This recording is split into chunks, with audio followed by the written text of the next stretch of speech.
Little wondering mind प्रस्तुत करता है। आज की कहानी है लड़ती बकरियां और सियार। बहुत समय पहले की बात है।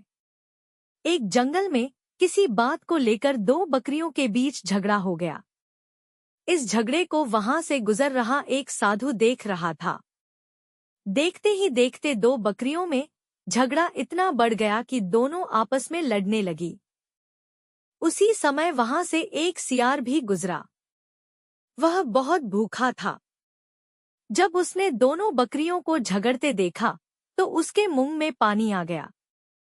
बकरियों की लड़ाई इतनी बढ़ गई थी कि दोनों ने एक दूसरे को लहूलुहान कर दिया था, लेकिन फिर भी लड़ना नहीं छोड़ रही थी।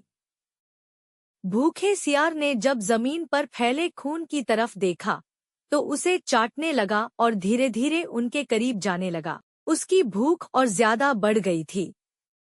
उसके मन में आया कि क्यों न दोनों बकरियों को मारकर अपनी भूख मिटाई जाए। वहीं दूर खड़ा साधु यह सब देख रहा था।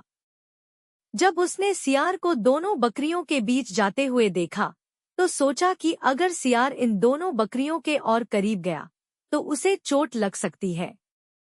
साधु अभी यह सोच ही रहा था कि सियार दोनों बकरियों के बीच पहुंच गया। बकरियों ने जैसे ही उसे अपने पास आते देखा तो दोनों ने लड़ना छोड़कर उस पर हमला कर दिया। अचानक हुए हमले से सियार अपने आप को संभाल नहीं सका और चोटिल हो गया। वह किसी तरह से अपनी जान बचाकर वहां से भागा। सियार को भागता देख बकरियां ने भी लड़ना छोड़ दिया और अपने घर लौट गईं। वहीं साधु भी अपने घर की ओर चल दिया। सीख: हमें इस कहानी से यह सीख मिलती है कि कभी भी लालच नहीं करना चाहिए। साथ ही दूसरों की लड़ाई में नहीं कूदना चाहिए, इससे हमारा ही नुकसान होता है।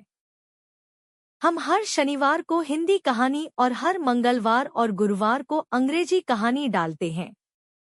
अपडेट पाने के लिए हमारे चैनल को सब्सक्राइब करें और बेल आइकन दबाएं।